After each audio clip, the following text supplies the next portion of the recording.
જસદણમાં 160 કેન્દ્ર પર ટેકાના ભાવે ખરીદી ચાલુ થઈ 10,153 ખેડૂતોએ રજીસ્ટ્રેશન કરાવ્યું હતું।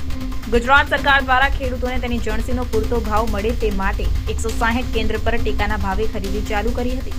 જસદણમાં 10,153 ખેડૂતોએ રજીસ્ટ્રેશન કરાવ્યું હતું અને 3 કેન્દ્રો કુંવરજી બાબડિયા દ્વારા ચાલુ કરાવવામાં આવ્યા હતા। કૃષિ મંત્રી રાઘવજી પટેલ દ્વારા ટેકાના ભાવે મગફળીની ખરીદીને છેલ્લી 8 તારીખ રાખી હતી। જસદણમાં ચાલતા મગફળી ખરીદીના તમામ કેન્દ્ર પર ખેડૂતોની મુલાકાત થઈ અને કહ્યું હતું કે જે ખેડૂતનું રજીસ્ટ્રેશન થયું છે તેની મગફળી ખરીદવામાં આવશે, તેને મૂંઝાવવાની જરૂર નથી। કદાચ 2 દિવસ વધારે લંબાવવાના થાય તો પણ લંબાવવામાં આવશે, પણ ખેડૂતની મગફળી રજીસ્ટ્રેશન થયેલી છે તે ખરીદી કરવામાં આવશે। રિપોર્ટ કરશન બામટા, આટકોટ। રાજ્ય સરકારના માધ્યમથી ટેકાના ભાવે સારા રાજ્યમાં મગફળીની ખરીદી ચાલુ છે।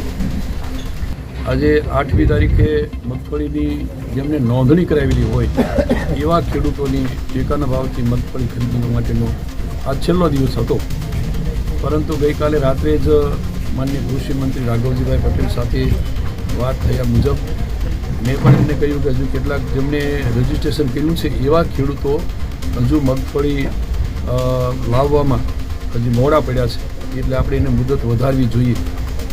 એટલે રાત્રિના આદરણીય કૃષિ મંત્રી રાઘવજીભાઈએ પણ આ જે નોંધણી થયેલી એવા ખેડૂતોની મગફળી પાછી ફરી હજુ પડી ન રહે અને નોંધાયેલા ખેડૂતોની મગફળી લેવાઈ જાય એ માટેની સૂચનાઓ આજકાલમાં જશે।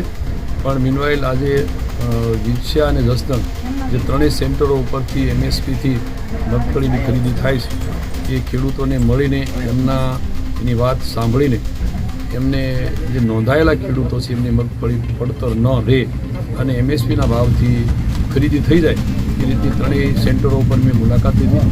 કેટલાક ખેડૂતોનો રોષ હતો, પરંતુ એમને આશ્વાસન આપીને કહ્યું કે તમે જે નોંધાવ્યો છે એવા કોઈ ખેડૂતની મગફળી એ લીધા વિના નહીં રહે, અને એ રીતની ત્રણેય સેન્ટરો ઉપરથી સૂચના પણ આપવાની છે।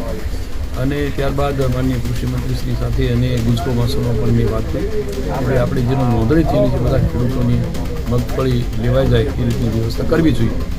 ખેડૂતો પણ આજે ખુશ છે, કદાચ 1-2 દિવસ થશે તો પણ અમે અહીંયા લાઇનમાં ઊભા છીએ અમારું વાહન લઈને, પણ અમારી મગફળી અમે નોંધાયેલા ખેડૂત તરીકે અમારી મગફળી ખરીદી થાય એ રીતની અમે પણ એના હૈયાધારણને આશ્વાસન આપ્યું છે।